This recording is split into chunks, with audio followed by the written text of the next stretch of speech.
Ya, kita mulai. Bismillahirrahmanirrahim. Assalamualaikum warahmatullahi wabarakatuh. Oke, baik, selamat pagi semuanya. Di sama ya, kita lanjutkan kemarin. Kalian udah bisa menentukan produksi apa yang dibuat? Sudah. Biar nanti habis dari sini bagaimana kita membuat metodologi. Nah, metodologi ini bisa kalian buat kalau produknya sudah ditentukan. Jadi kalau produknya belum ditentukan, bagaimana kita lanjut ke metodologinya. Nah, setiap kelompok sudah bisa menentukan, sudah ada produknya. Ya, pastikan produknya sudah ada. Ya, produknya sudah ada. Karena produk sudah ada, sebenarnya menjadi apa? Menjadi apa? Bill of materialnya apa aja. Turun lagi menjadi apa? Struktur bom. Ya, struktur bom itu yang akan menentukan peta aliran proses. Ya, dan situ dari struktur bom menjadi OPC. Udah ada yang buat OPC-nya? Minimal konsepnya, ya. Karena kalau OPC itu mau pakai video bisa, pakai Word bisa, pakai Excel bisa. Itu hanya tool, karena di sini tidak ada simulasinya. Ya, itu hanya membuat sketsa perkiraan atau yang disebut dengan bagaimana asumsi yang kalian buat. Ya, habis dari OPC ini, peta aliran proses ini ya, peta aliran proses. Ini mungkin lebih detail dari sebelumnya. Oke, pastikan sudah dibuat. Nah, setelah itu lanjut lagi ke dari OPC peta proses operasi. Nah, kalau peta proses operasi sudah ada di sini bahannya apa saja, aliran materialnya seperti apa, waktunya, jaraknya, oleh siapa dan bagaimana. Nah, setelah itu kita lanjutkan lagi ke untuk membuat diagram proses atau yang disebut dengan metodologi untuk menyesuaikan dari OPC itu dari komponen. Kita tidak bisa membuat di OPC secara fisiknya kalau komponennya belum ada. Dari setiap komponen kalian semua lagi ada berapa proses. Lalu di sini komponen itu custom atau standar. Nah, lanjutkan lagi di sini sekarang ke metodologi perancangan tata letak fasilitas. Kita tidak bisa lanjut di sini kalau yang sebelumnya kalian tidak lewatin atau kalian tidak pahami. Ya, baru di sini itu ada namanya bagaimana merancang tata letak fasilitas. Ya, di sini kalian ikuti nanti ada Ida yang akan menjelaskan lebih detail lagi tentang metode ini. Ya, ini sengaja saya rekam.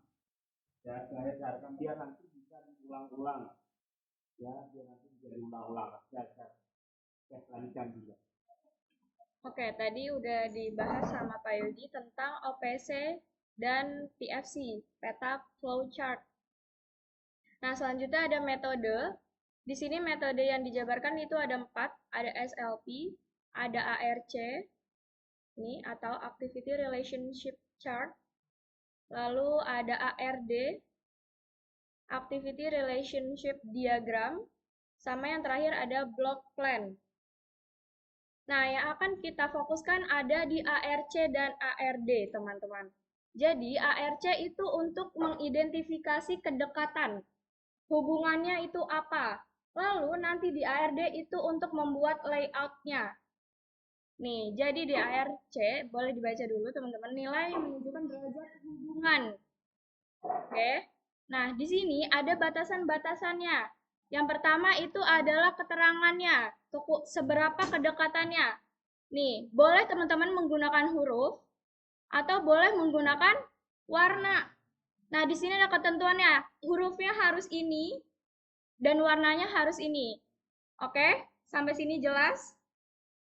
Nah, jadi kalau untuk warna merah berarti adalah dia sangat penting. Nih, salah satu bagian tidak bisa berjalan jika salah satu bagian lain belum selesai. Atau teman-teman bisa pakai A. Nah, ini contohnya ada di bagian bawah kita di ini. Nih.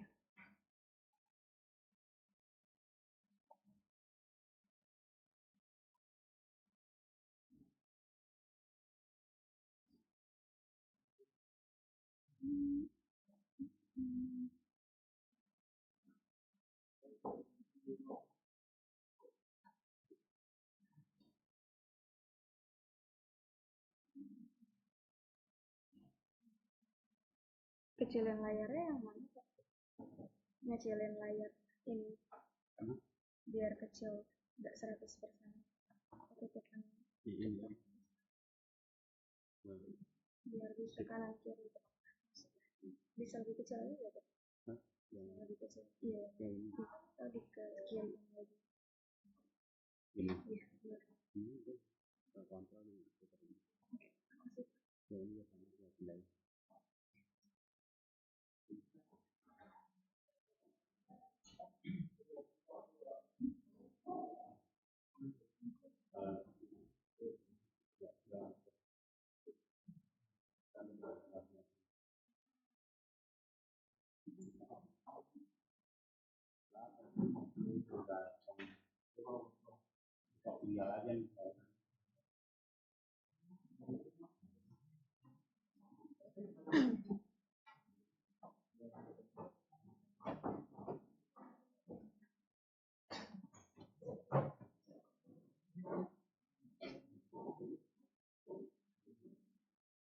Oke, teman-teman, di sini kita lihat, misalkan di bagian nih, di bagian yang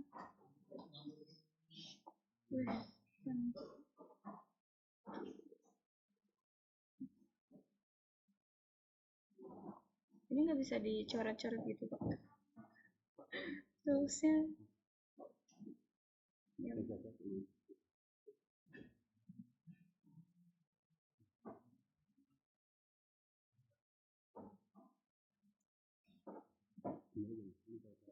Oke. Di Ctrl Z. Kalau dihabisin Ctrl Z.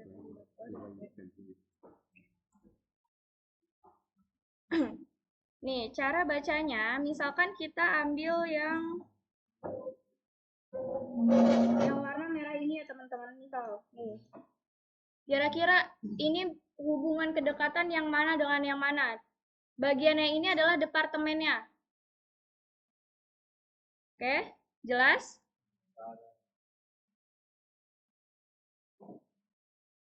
Bagian sebelah kiri adalah departemen-departemennya. Bagian yang segitiga-segitiganya ini nih, yang layang-layangnya, itu adalah menjelaskan tentang hubungan kedekatan setiap departemennya. Kalau kita ambil contoh, misalkan yang ini nih, yang dekat dulu. Kira-kira ini hubungan yang mana dengan yang mana?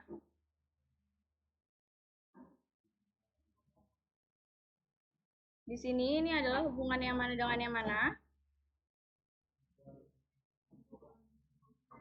Pengukuran dengan mesin potong nih. Jadi, di sini teman-teman ini kan layang-layang ya. Kita lihat di segitiga ini nih yang di bagian depan. Nah, ini kita lihat kita tarik garis tengahnya dia kemana? Nih, ini ke sini sama satu lagi ke sini. Berarti dia menjelaskan antara pengukuran dengan mesin potong. Sampai sini jelas? Coba kalau yang ini. Yang apa berarti? Di sini kita buat dulu layang-layangnya. Lalu kita tarik garis.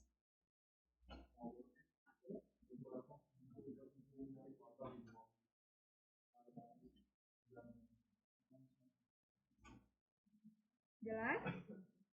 Kurang? Coba kita contoh lagi. Nih, yang dekat dulu. Nih, 2,7 nih. Ini kemana?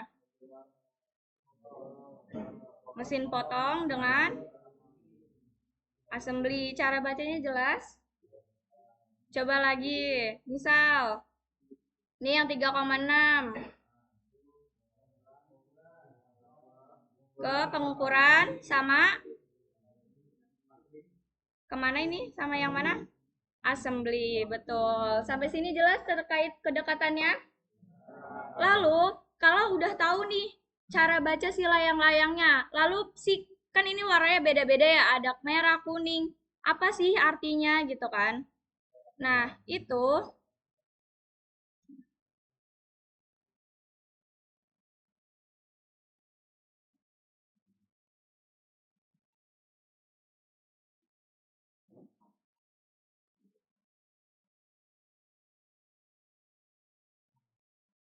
Nah, misalkan kita mau ambil yang warna apa? Yang mana? Misalkan yang merah tadi ya.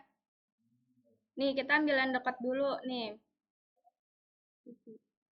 Dah, nih misalkan yang ini ya misalkan. Berarti kan warnanya merah, lalu kode angkanya 2, 3, 4. Nah, di sini warna merah artinya adalah nih, merah artinya kebaca nggak?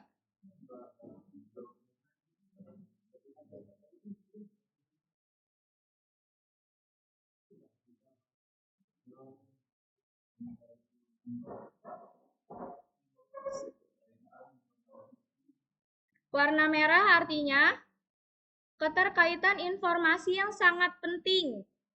Salah satu bagian tidak bisa berjalan jika salah satu bagian lain belum selesai. Maksudnya apa? Di sini kan tadi hubungannya antara mesin potong dan pengukuran, betul? Jadi kalau misalkan pengukurannya belum selesai, dia belum bisa dipotong. Sampai sini jelas? Jadi dia harus melewati pengukuran dulu prosesnya. Kalau belum dari pengukuran, dia nggak bisa langsung ke mesin potongnya. Lalu ada 2, 3. Nah, 2, 3, 4 itu juga ada artinya lagi. Ini kan warnanya merah ya. Dia sangat penting tuh, dia harus ke sini dulu gitu. Nah, lalu untuk 2, 3, 4 itu ada alasannya lagi.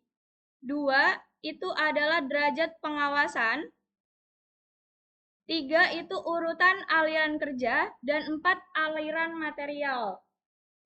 Kenapa seperti itu? Karena tadi kan di pengukuran dan mesin potong. Kenapa itu ada derajat pengawasan? Kenapa harus ada inspeksi di pengukuran dan mesin potong?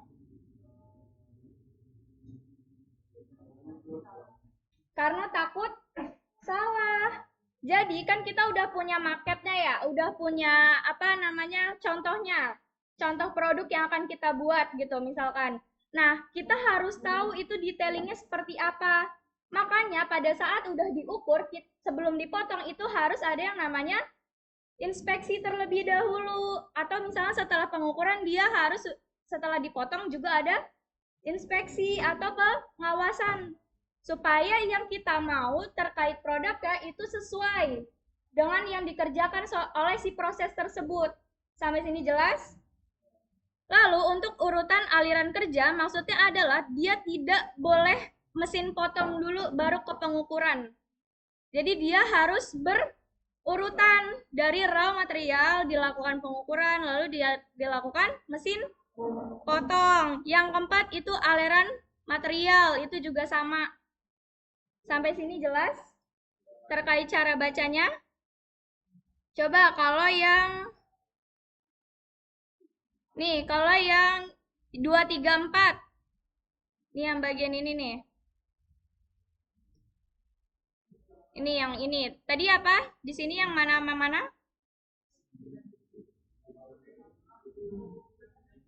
Assembly sama laminasi. Lalu warna jingga itu apa?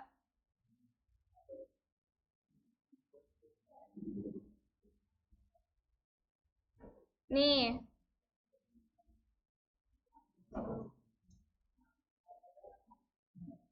Lumayan penting bagi yang lain tetap bisa berjalan dengan adanya kontrol tidak langsung. Lalu di situ kan 2, 3, 4 ya. 2, 3, 4 artinya adalah sama nih derajat pengawasan. Kenapa angkanya sama tapi warnanya beda? Kan tadi 2, 3, 4 itu warnanya merah, ya kan? Tapi kalau kok di tempat lain 2, 3, 4 nih nilainya sama, tapi warnanya beda. Yang satu orange, yang satu merah. Kira-kira kenapa?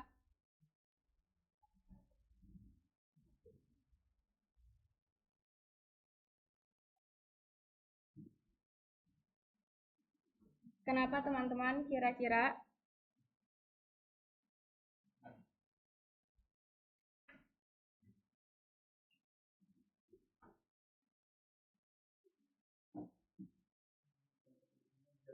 Tingkat kepentingannya berbeda. Jadi si alirannya dia boleh tidak dari situ gitu, nggak harus dari situ. Jadi nanti balik lagi itu boleh. Jadi untuk warna dan angka itu tidak ada apa ya, tidak ada ketetapan. Oh kalau merah itu angkanya harus 2, kalau oranye itu harus 4. Itu nggak ada kayak gitu.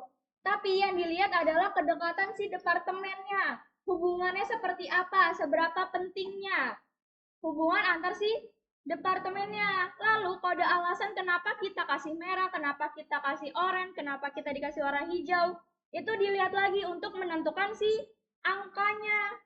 Alasannya apa kita kasih warna itu.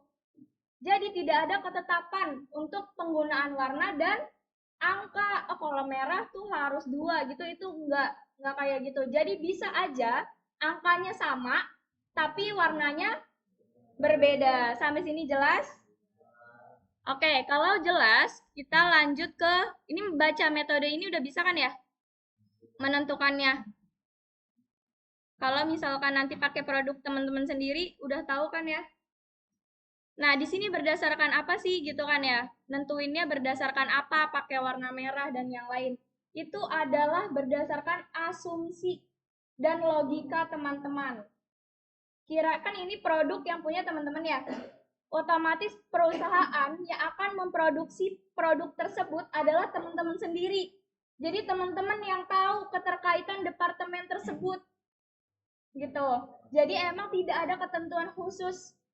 Sampai sini jelas? Jadi itu tergantung kebijakan perusahaannya seperti apa. Jelas teman-teman? Kalau sudah jelas, kita lanjut ke metode ARD. Kalau tadi sudah jelas ini hubungan-hubungannya, lalu nanti di ARD adalah membuat layoutnya akan seperti apa. Mulai dari yang paling penting dulu, yang tidak boleh terlewatkan. Nanti bentuknya boleh beda-beda, ini kan berbentuk Z atau S ya. Nanti teman-teman bisa aja berbentuk fishbone atau tulang ikan, atau berbentuk letter I, letter U, itu bisa aja. Nah, itu didapat dari mana? Nih. Ada perhitungannya yang namanya inflow dan outflow.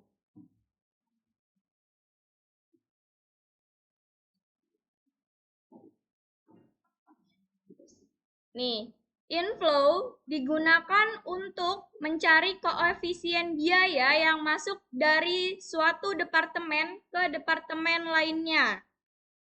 Sedangkan outflow digunakan untuk mencari koefisien biaya yang keluar dari suatu departemen ke departemen lainnya. Biaya yang dimaksud adalah biaya material handlingnya, teman-teman. Jadi, contohnya begini. Misalkan ada departemen apa? Contoh, misalkan pengukuran gitu ya. Aduh. Pengukuran. Lalu ada departemen apa lagi? Pemotongan. Lalu ada apa lagi? Assembly, boleh.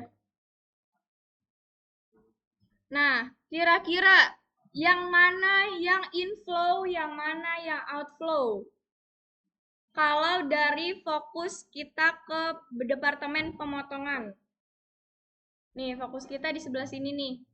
Yang mana yang inflow, yang mana yang outflow?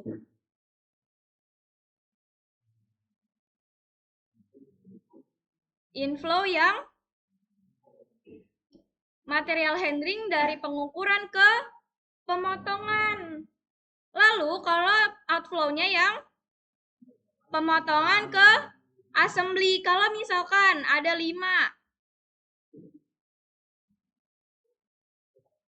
Misalkan ada 5. Apa pengukurannya tadi? Ukuran, pemotongan gitu. Terus ada apa lagi? 5. Assembly boleh. 2 lagi. Apa lagi contohnya? Pewarnaan misalkan ya. Packing. Nah, kalau tadi kan ada 3 jelas ya. Kelihatan gitu.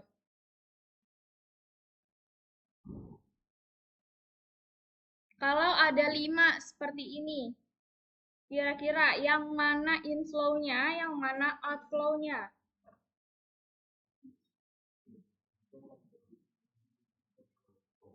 Inflow pengukuran. Jadi, sebelum menentukan yang mana yang inflow dan yang mana yang outflow, teman-teman harus menentukan kita fokus di bagian yang mana. Misalkan, tadi kan di pemotongan, coba kita sekarang di pewarnaan. Kalau di pewarnaan ini, berarti yang menjadi inflow adalah dari assembly ke pewarnaannya. Yang jadi outflow dari pewarnaan ke packing. Tapi kalau kita pindah departemen, kita pindah fokus ke assembly, berarti yang menjadi inflow yang mana? Pemotongan ke assembly. Lalu kalau outflow-nya yang assembly ke pewarnaan. Jadi seberapa banyak mau ada ratusan departemen, teman-teman untuk menghitung inflow dan outflow-nya harus menentukan satu fokus departemennya dulu. Yang mana yang mau difokuskan, yang mau ditentukan inflow dan outflow-nya yang mana. Sampai sini bisa dipahami? Oke, lanjut. Misalkan nih, ini ada contoh soal. Bagian sini adalah inflow-nya nih. Ini adalah inflow. Ini adalah outflow. Kenapa di bagian ini misalkan A, B, C, kita ganti.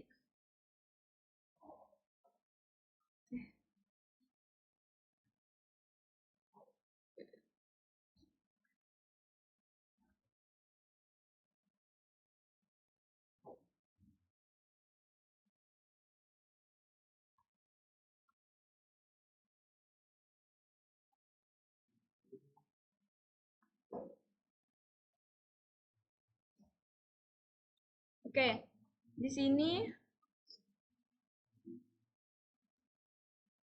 nih di bagian yang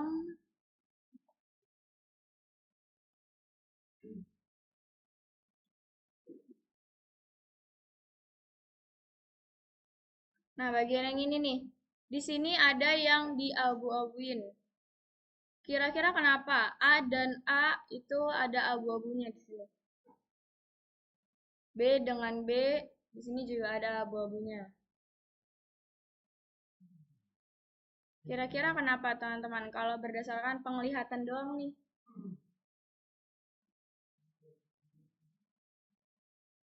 Kira-kira kenapa?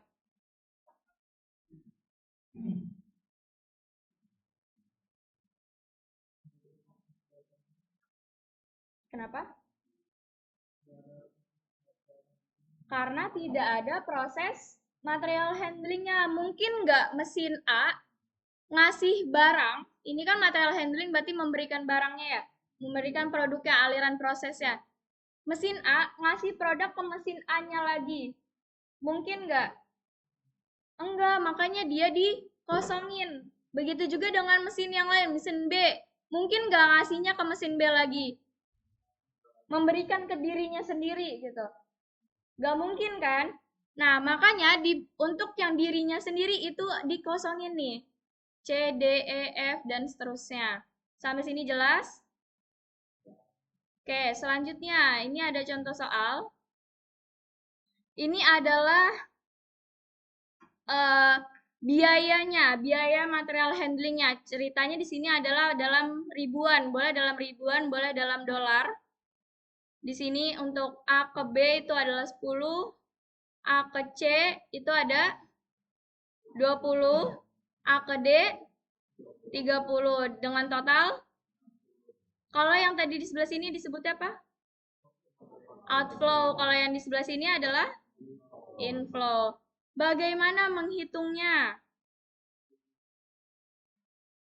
Nah, di sini. Jadi, untuk yang kita yang ini ya. Di sini kan ada B. Bentar. Nah, jadi yang B ini kan nilainya 10 ya. Total di bawahnya berapa? adalah 10. Berarti 10 dibagi dengan 10. Lalu di sini 20 dibagi dengan 30. Nilainya adalah, nah begitu juga seterusnya. 10 dibagi dengan total di bawahnya. Berapa?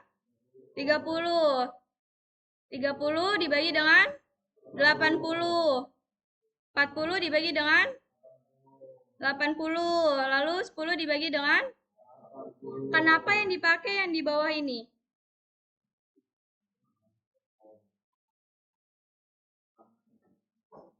Karena kita yang mau dihitung adalah inflow. Jadi yang jadi pembaginya adalah yang outflow-nya. Nah, setelah itu ini adalah penjelasannya ya. Nih, ini kan tadi udah dihitung. Nah, angka-angkanya dipindahkan nih. Ini kalau teman-teman masih ingat, ini ada di riset operasi. Dapat kan riset operasi 2 kali, 1 dan 2. Nah, ini ada di riset operasi. Lalu begitu juga dengan outflow, tapi yang sebagai pembagi adalah jumlah inflow. Berarti kalau tadi di sini 20 dibagi dengan 20, berarti yang di outflow dibagi dengan, kenapa 60?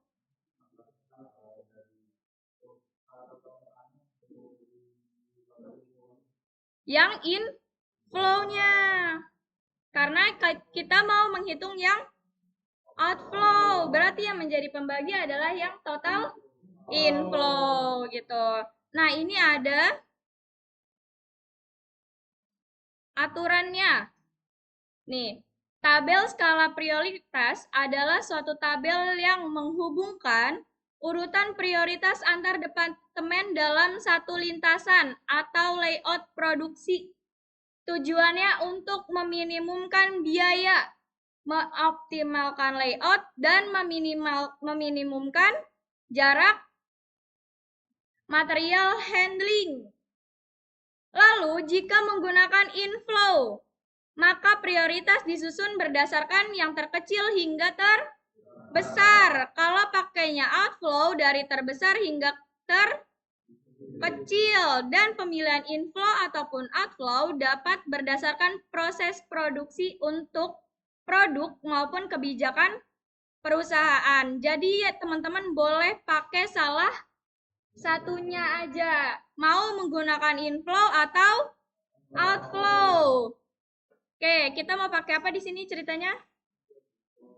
Inflow, boleh. Kalau pakai inflow berarti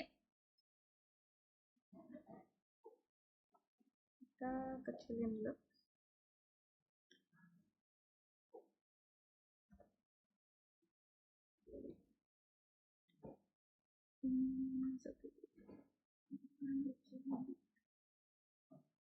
Nah, di sini tadi kalau inflow berdasarkan apa? Dari yang mana ke yang mana? Prioritasnya dari terkecil ke terbesar. Berarti kalau kita lihat dari yang A yang ini nih A ini. Berarti urutan prioritasnya seperti apa? 0,37 ini yang pertama ya. Lalu 0,66 dan 1. Berarti urutannya adalah D, CB, betul? Tuh, nih di sini sudah dituliskan A itu prioritasnya adalah D, CB. Lalu untuk yang B-nya berarti 0,33, 0,5. Berarti urutannya adalah C, CD. Di sini sudah dituliskan. Lalu yang C-nya D. Betul. Lalu yang D-nya, kenapa yang D-nya kembali lagi ke yang A? Kenapa? Tadi kan di sini nggak boleh ya, dari mesin A ke mesin A itu nggak boleh gitu, nggak bisa. Tapi kenapa dari mesin D bisa balik lagi tuh ke mesin A? Dari mesin D ke mesin A.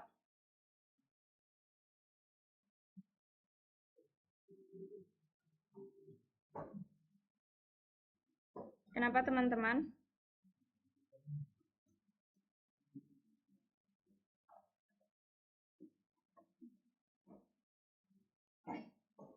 Kenapa dia boleh kembali lagi? Sudah sampai proses akhir, berarti kan sudah di D. Hampir proses akhir. Terus dia kembali lagi tuh ke A. Kira-kira kenapa?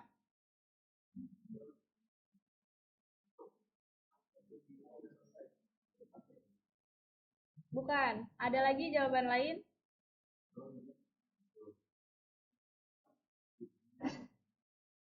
Siapa ya? Saya tunjuklah jawab. Arif, coba mana? Arif.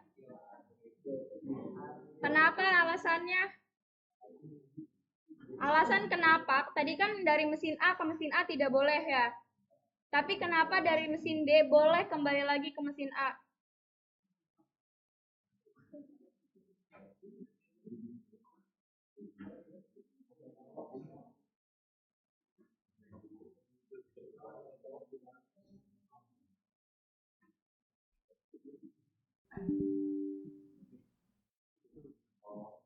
Kenapa? Karena mau menghitung inflow-nya.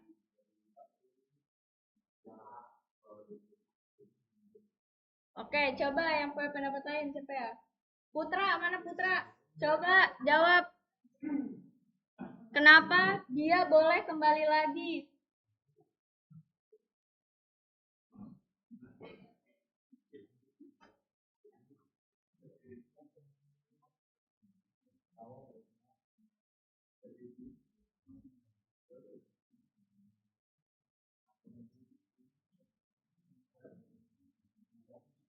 Kalau dari mesin A ke mesin A boleh nggak?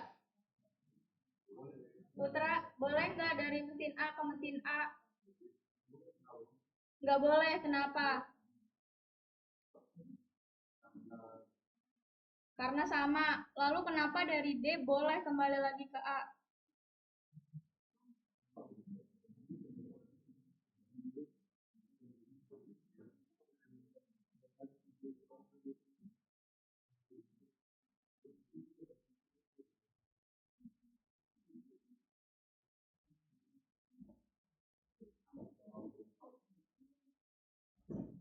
Doni, coba jawab, bantuin Putra. Kenapa dia boleh? Dari D ke A, kenapa boleh?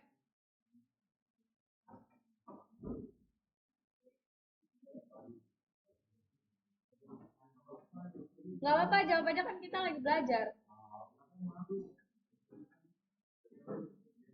Dari mesin C ke mesin C boleh nggak? Nggak boleh. Lalu karena sama. Lalu kalau dari mesin D ke mesin A boleh nggak? Boleh, kenapa?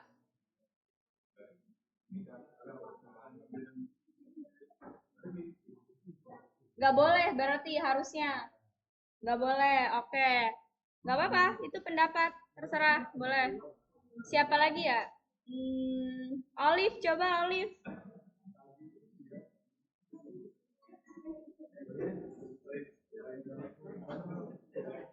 Kenapa Olive? Coba dari mesin D ke mesin D boleh nggak? Boleh, kenapa? Dari mesin D ke mesin D boleh.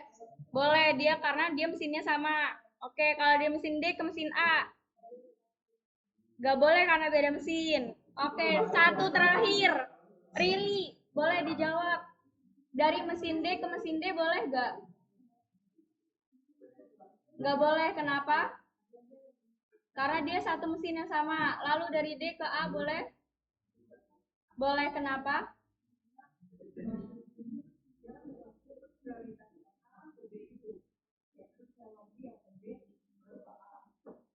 Oke, jadi teman-teman, kenapa dari D boleh ke A? Alasannya D itu kan udah proses terakhir ya. Nah, di proses terakhir bisa aja ada barang reject, ada barang defect. Oke? Yang tidak lolos untuk QC-nya. Nah, yang tidak lolos QC tersebut itu dikembalikan lagi ke A untuk diproses ulang. Gitu.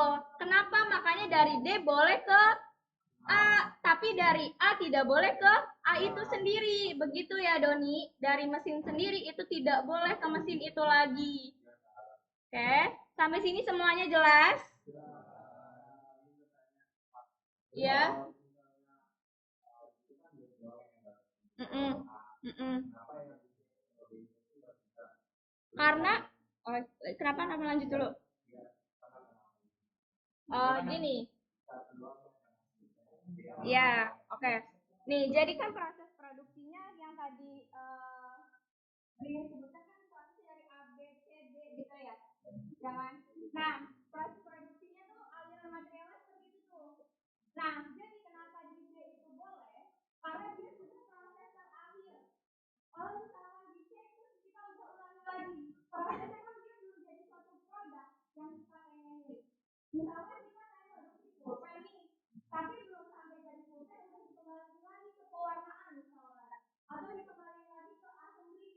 Aneh nggak? Mungkin nggak seperti itu.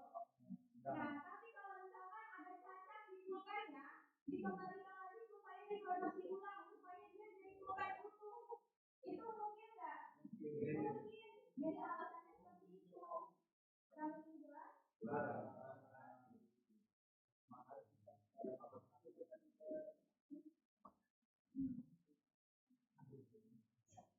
Oke, setelah menentukan, kita menentukan layoutnya. Nih, untuk A itu adalah departemen pemotongan. B itu pelubangan.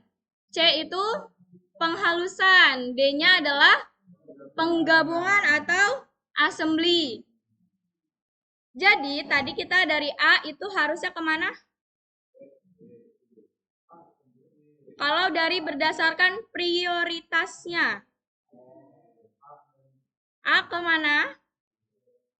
Berdasarkan prioritasnya, A itu kemana?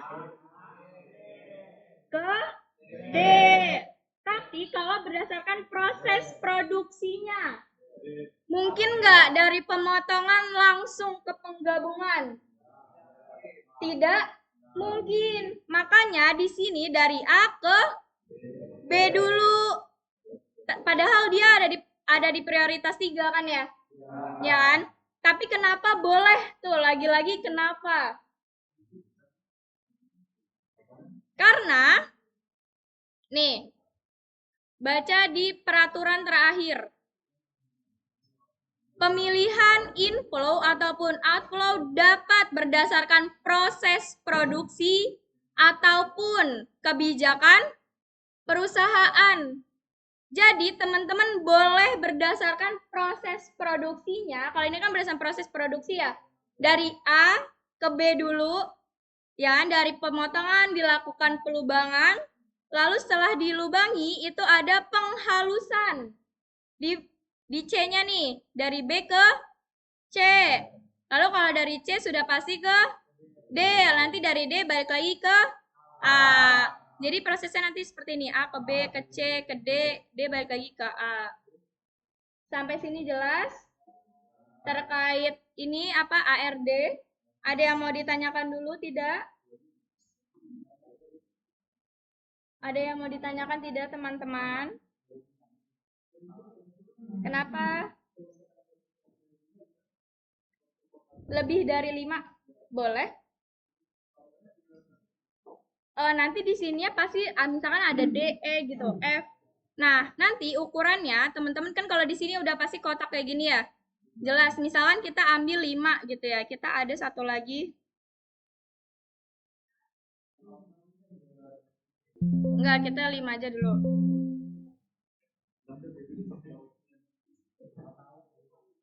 Nggak bisa di copy.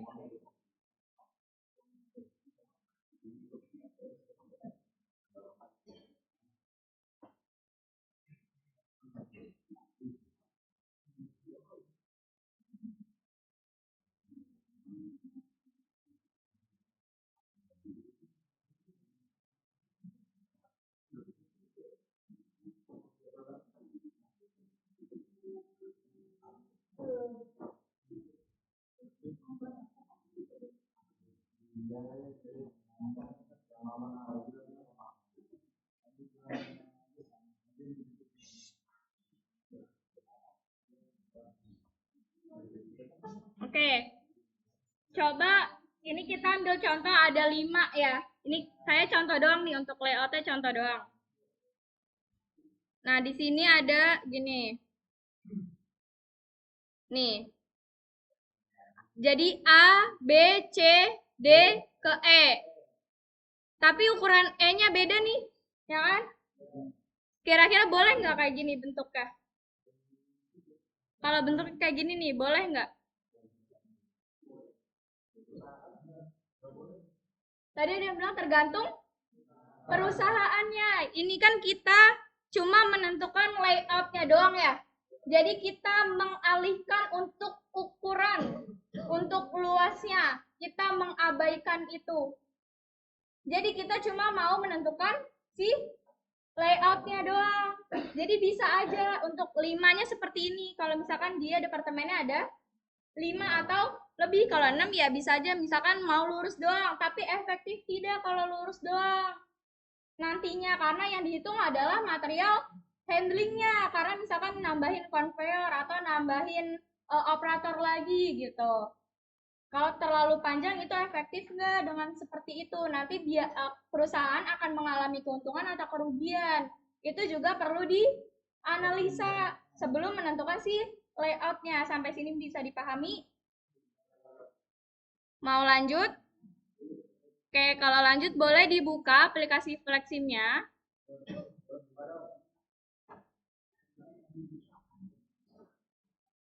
Fleximnya, Pak. Langsung aja, Pak. Punya file kita bikin baru aja. Bikin baru aja, Pak. Ini, Pak. Ya.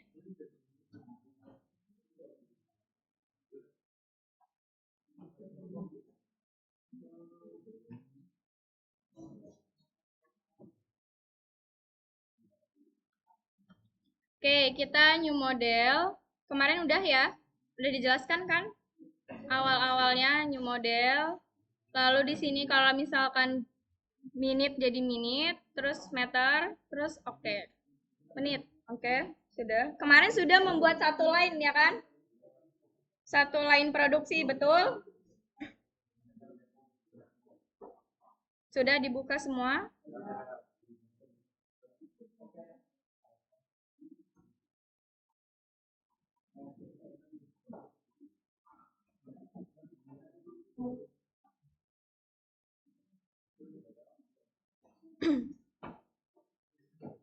Nah, kalau kemarin kita sudah buat satu line doang. Nih, kita misalkan kemarin sudah buat di alas rak kayu doang.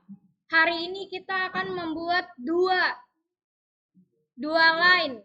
Ceritanya kita akan menggabungkan, kita akan mengassembly antara alas rak kayu dengan tutup belakangnya. Nah, di sini teman-teman, nanti sebelum menentukan si fleximnya, teman-teman kan udah harus buat dulu nih si OPC-nya. Nah, nanti proses ini yang menentukan berapa banyak mesin yang akan digunakan. Nah, di sini kan kita alas rak kayu berarti ada berapa nih? 1, 2, 3, 4, 5, 6. Berarti ada 6 proses. Dari source, prosesnya ada 6.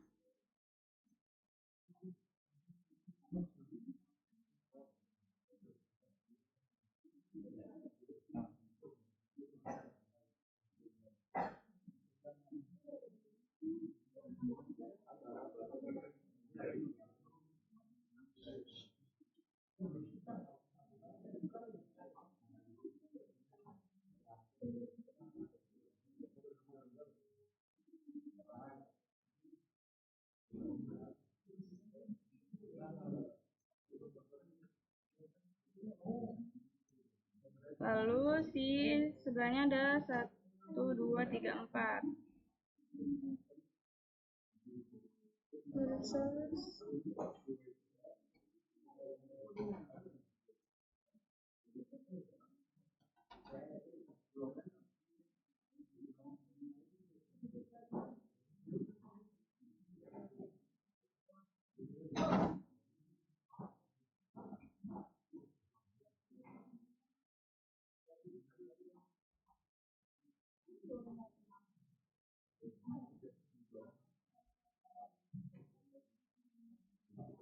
Udah seperti ini?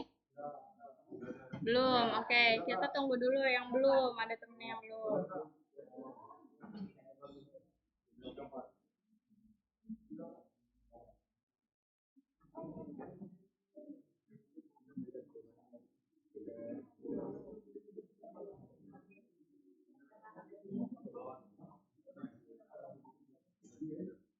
Sudah semua?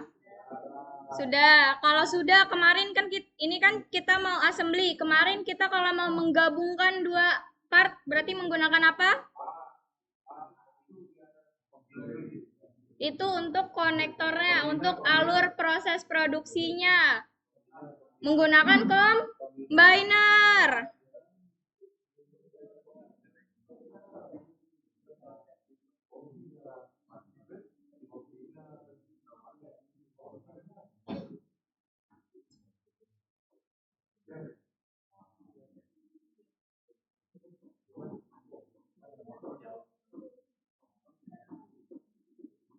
Udah seperti ini. Udah. Oke, coba kita connect dulu. Yang pakai huruf A.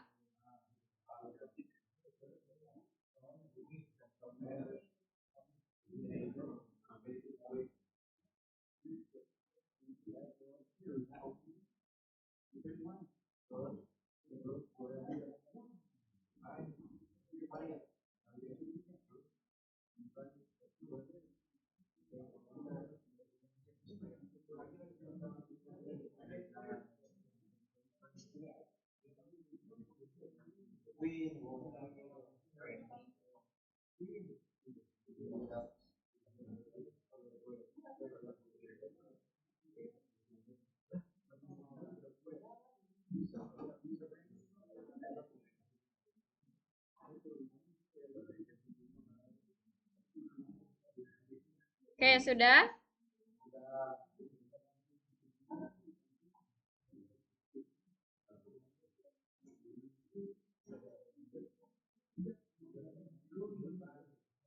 Kalau sudah, di-reset dulu. Seperti biasa kalau ada perubahan, teman-teman biasakan di-reset dulu. Lalu baru di-running.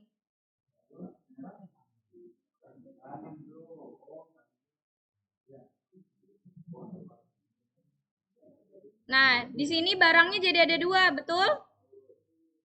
Sedangkan kita pengennya adalah melakukan assembly, ya kan?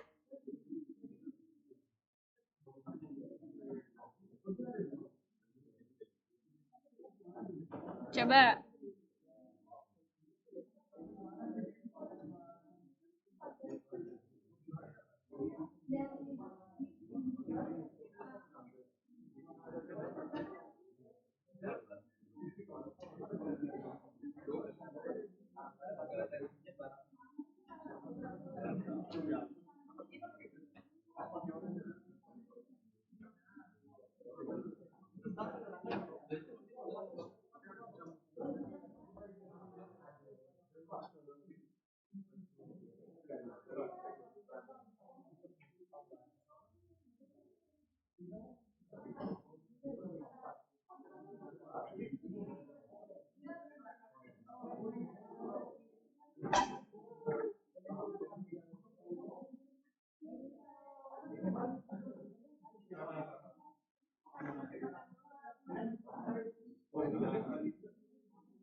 Oh gitu.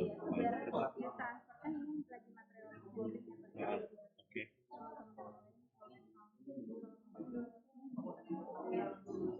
Oh iya.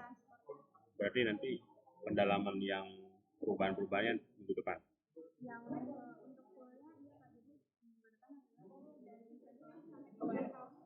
Oh, oke.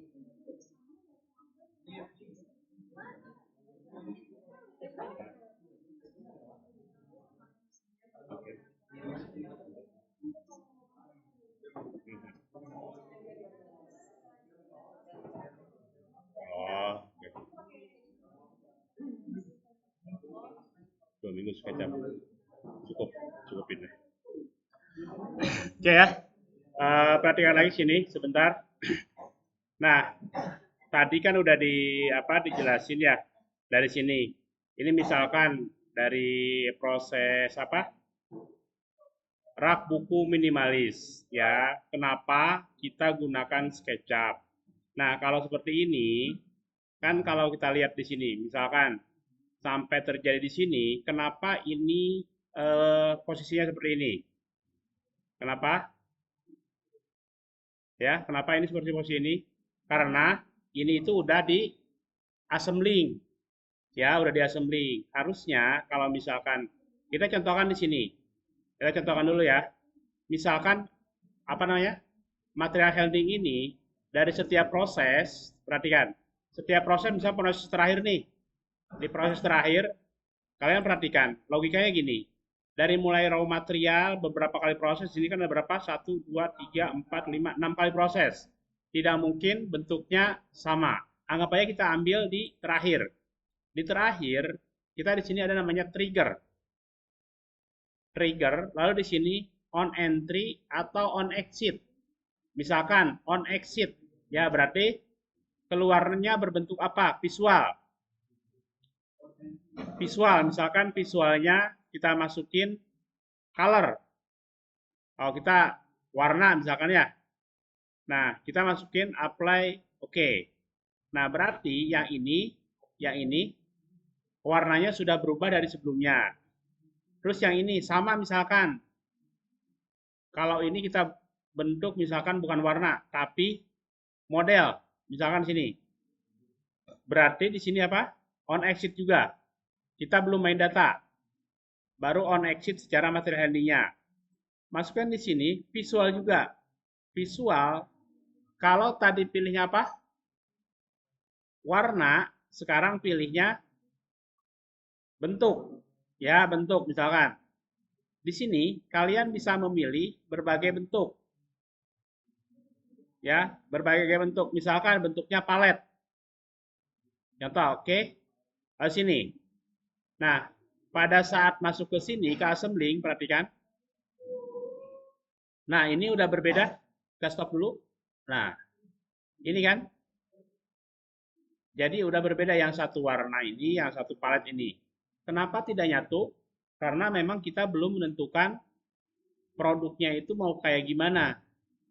Ya, produknya itu mau kayak gimana. Lihat kalau dari sini, jalan-jalan lagi. Ini posisinya udah assembling. Kita stop. Nah, ini kan. Nah, sekarang kalian perhatikan dari sini. Ini itu ada berapa material? Misalkan baut bagian samping, baut lagi, tutup belakang, alas rak kaki dan lain sebagainya. Ini yang akan menentukan dari mana? Dari struktur bom yang awal dari sini. Misalkan alas rak buku, ada lem, ada skrup, ada APL. Nah, ini berarti apa? Satu komponen yang sudah di-assembling. Ini satu komponen yang sudah di-assembling, ya. Ini bagian samping komponen yang sudah di-assembling, ya. Berarti ini yang kemarin apa namanya? Di sininya. Ini apa? Level 0. Di sini level 1. Ya, level 2. Kalau misalkan di sininya ada bagian lagi, misalnya gini ya. Ada bagian lagi. Berarti di sininya menjadi level 3. Di sini ada satu lagi nih komponen. Jadi di sini ada komponen satu lagi yang akan menyatukan di sini. Berarti level 4. Nah, ini yang akan menentukan nantinya bagaimana kalian membuat sebuah model dari sini, alirannya. Ya, aliran prosesnya kayak gimana. Oke. Nah, ini kan. Ini kalian kalau misalkan udah pernah belajar Solid, bisa gunakan dari SolidWorks atau kita gunakan SketchUp. Contoh, saya akan rubah di sini contohnya. Saya akan rubah di sini. Kalian boleh di lab ini udah ada SketchUp-nya. Kalau pakai komputer sendiri juga nggak apa-apa. Nah, di sini nanti kita akan buatkan dengan SketchUp.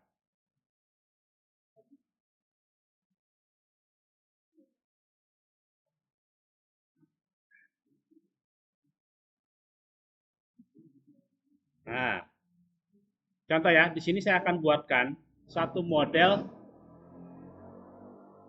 tadi apa? Kasusnya rak apa?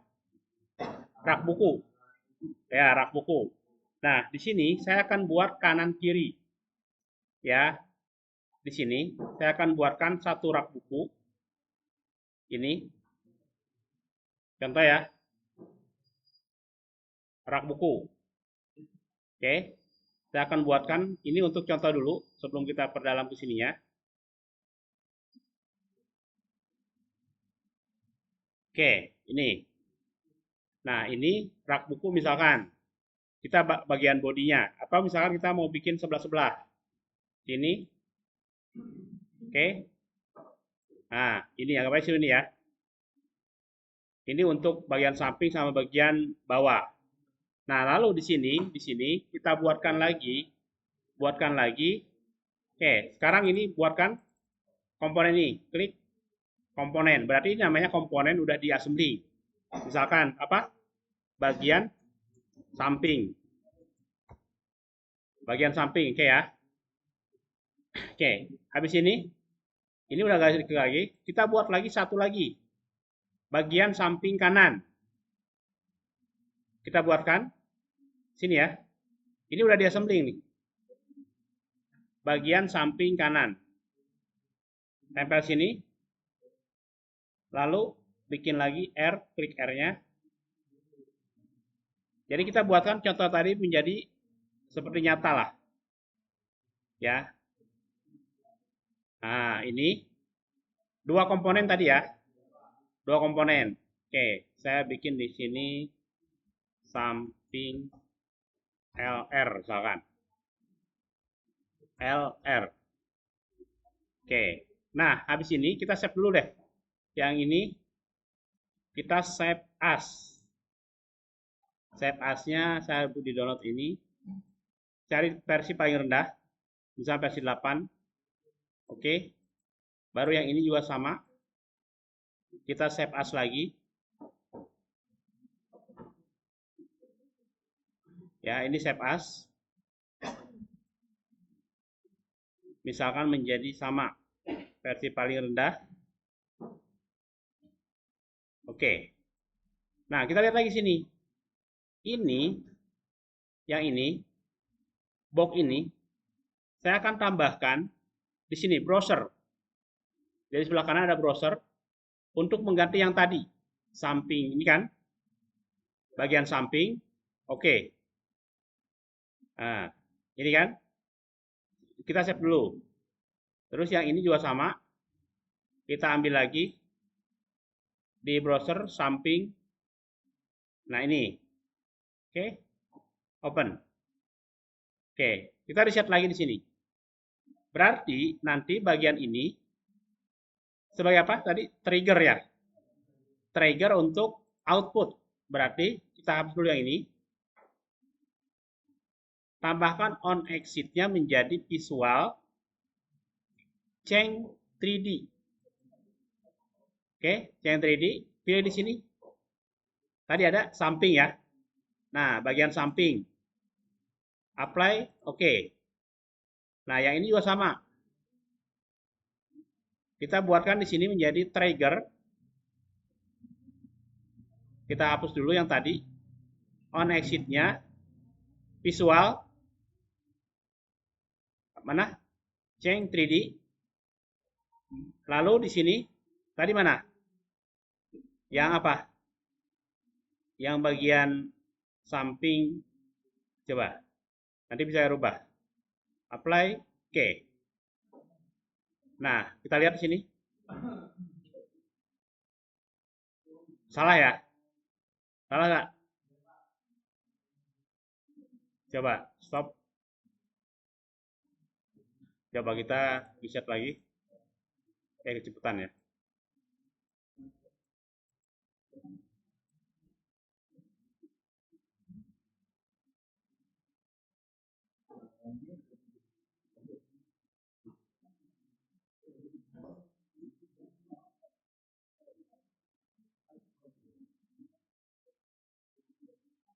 Beda.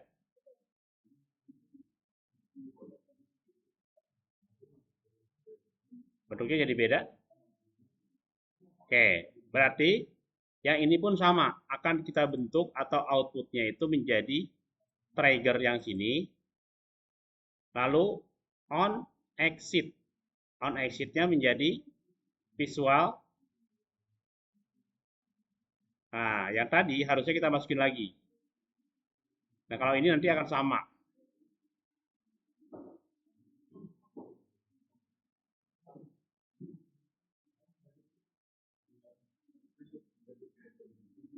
Nah, belum ada kan?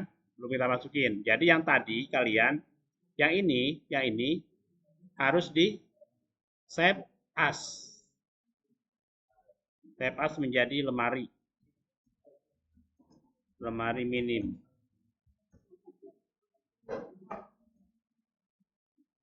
Lemari mini, oke? Save. Kita ambil lagi dari sini.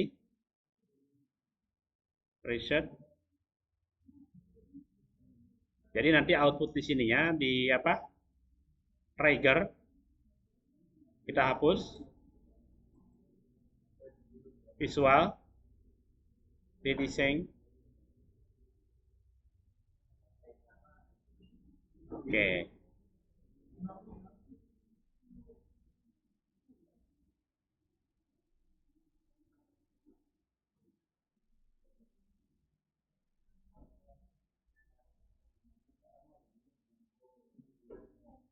Kita tambahin di sini.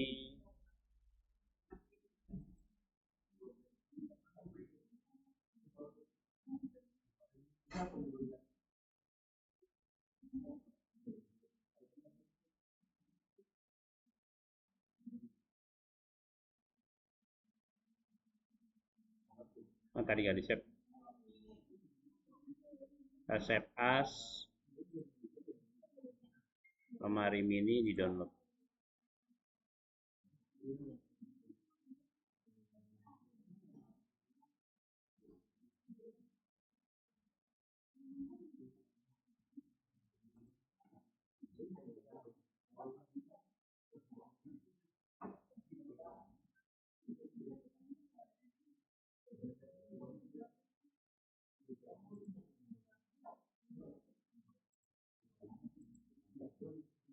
Visual.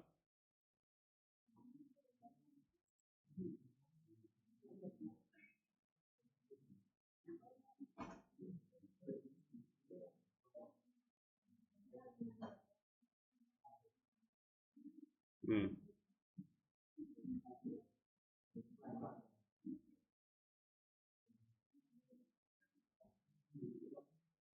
Bertabrakan. Oke ya. Nanti bisa disesuaikan lagi di sini. Yang terpenting adalah bagaimana sekarang itu kalian tahu untuk proses ininya. Nah, ini kan dari sini. Terus menjadi aliran prosesnya seperti ini alirannya. Berarti untuk menentukan di sini ada berapa proses. Nah, di sini ada berapa? Tuh, 2, 3, 4, 5, 6 proses ya. 6 proses. Jadi di sini menyesuaikan. Ya, di sini menyesuaikan nanti sesuai dengan kebutuhannya.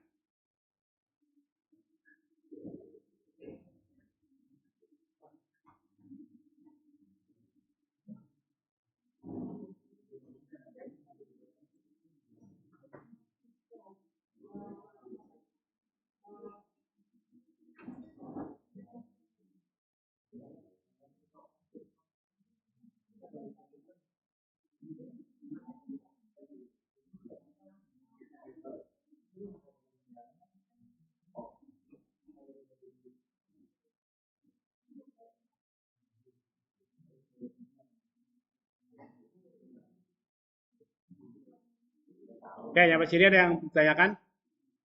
Metode yang tadi? Ada masih bingung nggak? Nah, ini nanti kalian bisa ganti sesuai dengan projectnya. Ya, sesuai dengan projectnya. Tapi yang sekarang itu kalian ikutin dengan, misalkan partnya ada berapa, ikutin partnya. Nah, setelah kita buat partnya dan sampai di sini nanti di minggu depan lagi, kita ada yang namanya analisis data.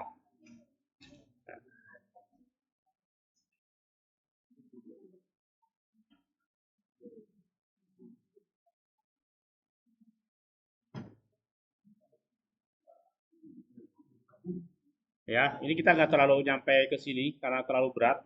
Ya, ya.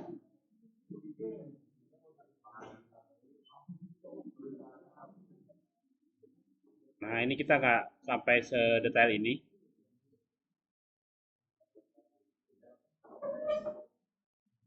Ya, nggak sampai sedetail ini karena tahu kondisi laptopnya atau komputernya di dalamnya masih kosong. Ya, ini yang akan menentukan kalian luas area dan lain sebagainya. Ya, luas areanya. Tinggal menyesuaikan aja nanti. Nggak terlalu apa namanya, yang terlalu berat.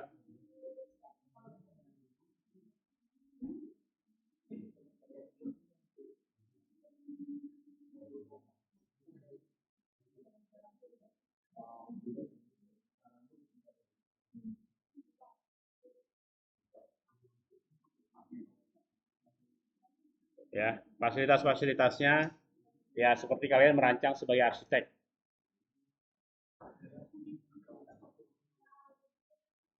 Ya, ini masih kosong semua. Berarti dari sini kalian harus pahami dulu ini proses-prosesnya. Karena ini sebagai data analisisnya, sebagai model awalnya, baru berikutnya sampai kalian membuat rancangan seperti apa.